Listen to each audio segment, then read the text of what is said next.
Halo teman-teman, pagi ini kita lagi di jalan dan ini kita akan menuju ke Ipoh. So, sekarang sekitar jam 6 lewat. Wah, kita bakal cari sarapan dulu.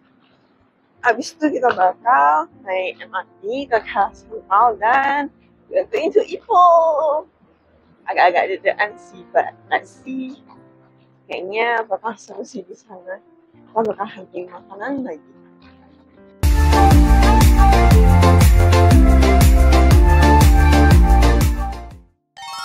Mengawali pagi dengan sarapan. Dari Hotel Izumi, kami jalan ke Alor dan singgah ke Yongli Kopitiam. Di sini kami memesan bubur.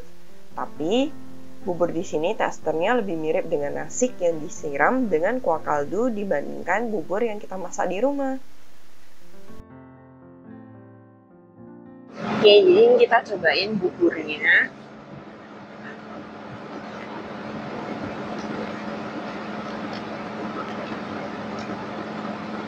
Pagi-pagi begini makan yang hangat-hangat memang rasanya so yummy ya.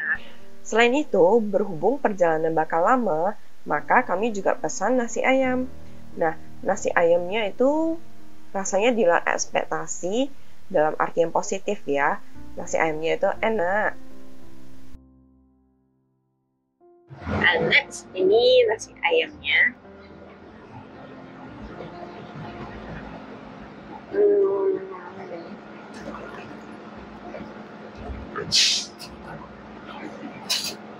Yeay. Kita cobain ayamnya dulu. Dan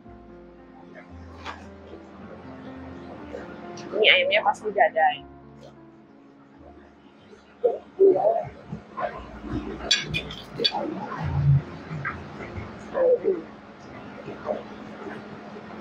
Kalau lagi lapar pagi-pagi ini, oke lah, not bad kok. Tapi next kita bakal cobain nasi ayam yang di Ipoh.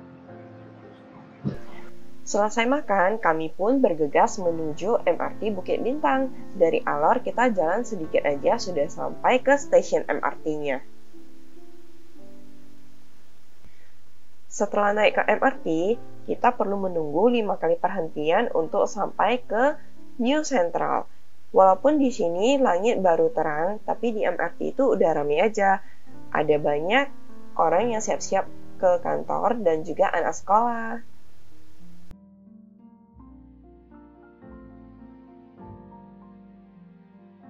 Sesampainya di New Central, kita akan melewati mall dan jalan sebentar untuk menuju ke stasiun KL Sentral. Jalur yang ada di lantai ini merupakan jalur untuk menuntun kita menuju ke pusat stasiun KL Sentral.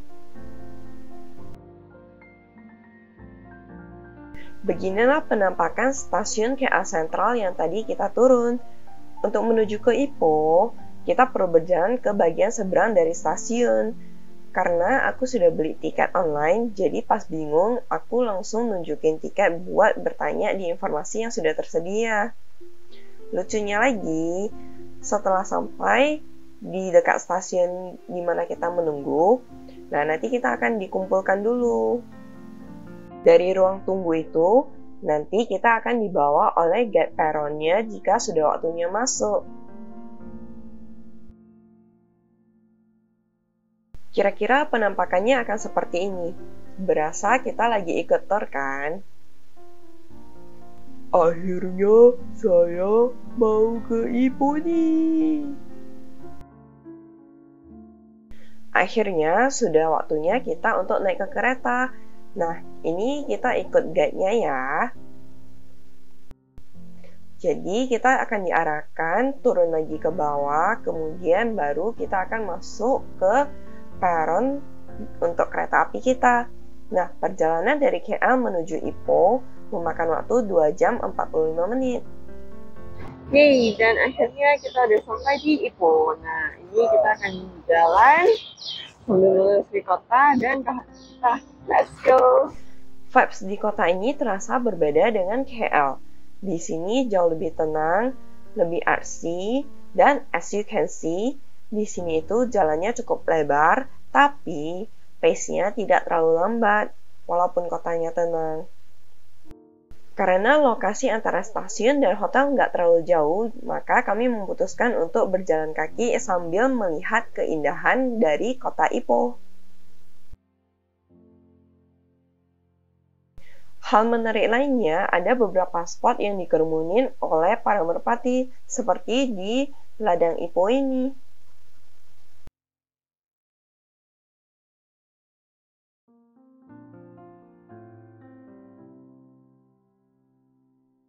Sesampainya di hotel, kami nyetok koper dan langsung berangkat untuk cari makan. Ini kita udah ada di salah satu tempat makan yang cukup ramai ya, yang boleh lihat itu wow, that's high. Jadi tempat pertama ini namanya B3 Food yang sangat legendaris. Nah, salah satu primadona di sini adalah Sarkok Liao. Dan maklum aja ya kalau kalian mesti antri panjang, secara ini merupakan salah satu outlet favorit. Nah, cara pesannya itu sederhana. Cukup kita ambil gorengan yang kita inginkan, lalu kita bisa order sup dengan isian yang kita inginkan. Nah, semuanya sesuai selera ya. Ini saya pesan asam laksa dan didampingi oleh kuetiao. Kuetiao di sini itu teksturnya agak tipis.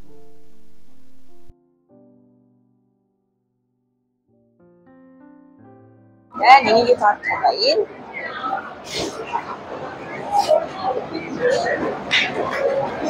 Kuetiao campur asam laksa. Sebenarnya tadi agak-agak ditanya juga sih. You want kuetiao with asam laksa, not beef? Kayaknya agak aneh. Tapi rasanya ternyata unik sih. Mungkin boleh dicoba lain kali kalau kemari. Inilah gorengan yang tadi kita pesan. Nah, di sini ada berbagai macam dan pastinya ada Sarkok Liao. Ini dia yang katanya primadona di sini. Satu-satunya yang cuma ada di Ipoh.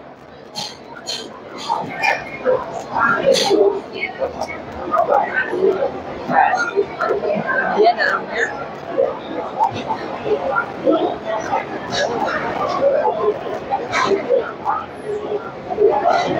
rasanya tuh kayak lobak goreng gitu, tapi dia tapi teksturnya beda. Kalau rasanya hampir sama.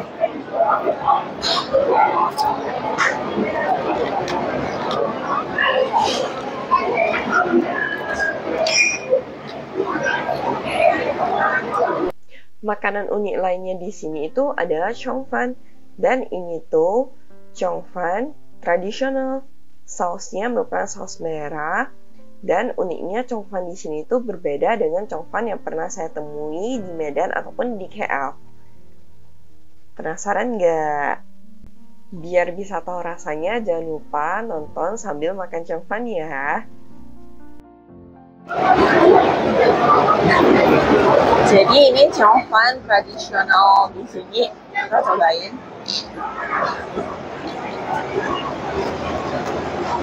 Rasanya agak-agak lucu sih.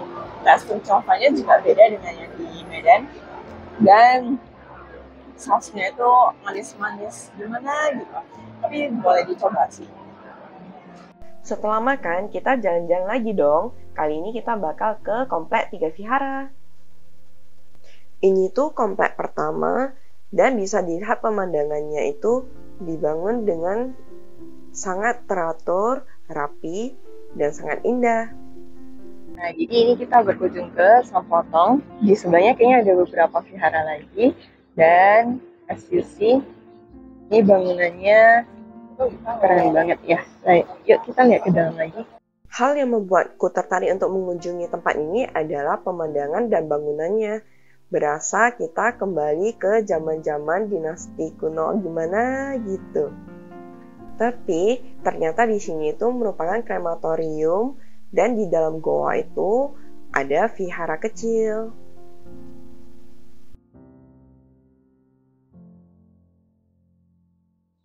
Nah, kita dari Sampotong kita jalan kaki ke ada 2 vihara lagi di depan di satu komplek ini. Jadi ada 3 vihara. Katanya sih ini vihara cave tertua sih di Ipoh. So, let's see. berjalan di tengah kepanasan, tapi ditemani oleh rasa penasaran. Sebenarnya ada apa sih di vihara sebelah? Sekarang kita udah ada di Nam Sien Hong Temple. Hong atau Hong, ya itulah itu ya. Yuk kita lihat ke dalam. Kerennya, ketiga komplek vihara ini semua dibangun di bawah goa. Agak penasaran sih, dulu cara bangunnya itu seperti gimana ya? Setelah berpanas-panasan, kita ngadem dulu nih. Masih bermain di dekat goa-goaan, kita sekarang bermain di Kinlong. Nah, di sini tuh ada tempat foto-foto yang sangat dekat dengan alam dan juga tempat makan dan bersantai. Seperti ciri khas Ipoh pada umumnya, Kinlong ini juga dibangun di sekitar gunung-gunungan. Nah, jadi di sini tuh nggak ada goa, tapi di sini tuh ada tempat foto yang kalian harus menjamin keselamatan diri kalian sendiri. Karena tidak ada asuransi kalau misalnya tiba-tiba ada batu terjatuh atau lain sebagainya. Konon katanya kopi di sini itu enak pakai banget. Nah, jadi kita cobain ya. Nah, ini tuh kali pertama saya minum kopi. Wah, jadi tiba-tiba teringat dengan kesegarannya.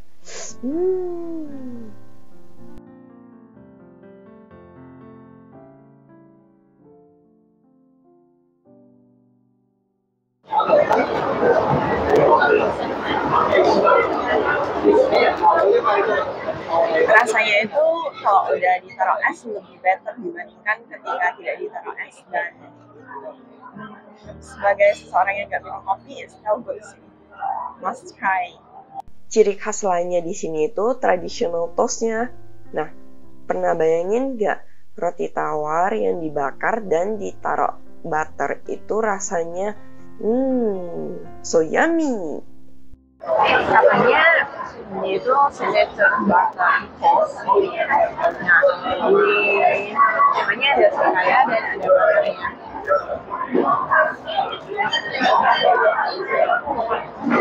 Banyak pakai itu butternya aku kemarin ada so yummy, apalagi dipadukan dengan signature coffee-nya.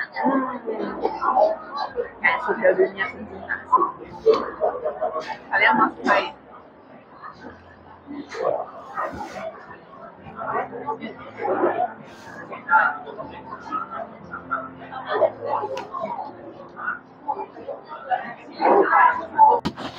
Ini salah satu yang ada di sebelah Cafe Kinlong. Ada beberapa spot foto juga dan banyak turis-turis yang datang ke sini untuk berfoto. Tapi di sini tuh harus hati-hati ya, karena tidak ada asuransi kalau misalnya ada batu yang jatuh atau lain sebagainya. So, ya, be wise ya.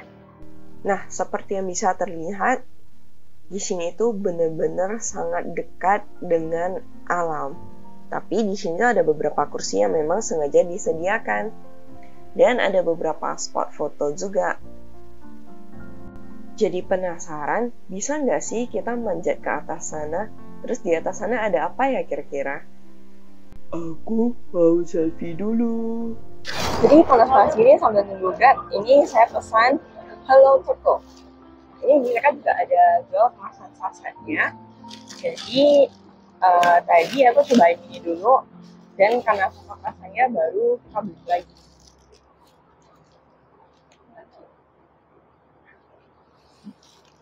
Overall rasanya nggak terlalu manis dan dia nggak terlalu pahit juga, jadi kayak perpaduannya pas banget. Hampir mirip Milo, tapi bukan Milo. Ada ciri khas mereka sendiri, jadi boleh dicobain ya kalau kalian bisa pecinta kopi. Yes. Dan mari kita kembali ke hotel untuk istirahat sejenak. Jadi kita dapat ruangannya di 208 and ada there is it.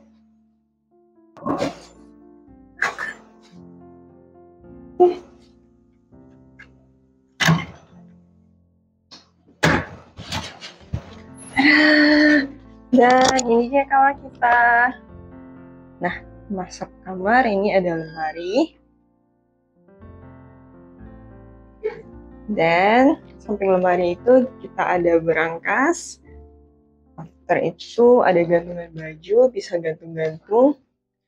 Dan ini ada TV.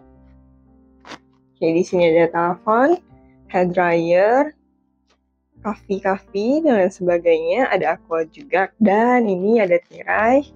Yes, ini yang saya order yang twin bed. And last but not least, kita intip kamar mandinya. Lupanya kita belum insert kak.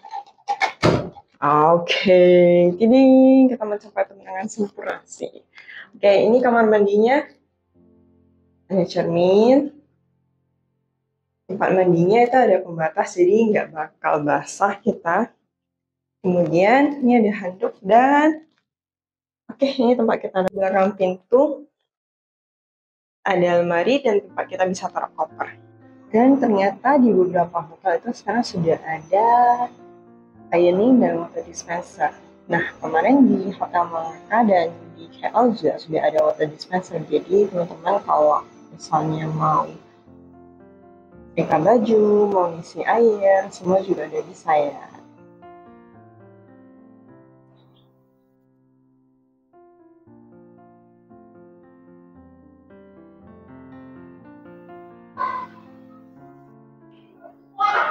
Cocok banget sih. Cocok banget sih, panas-panas sambil minum bed, sambil minum ini, sambil menikmati pemandangan goa dan dedaunan. Really good things.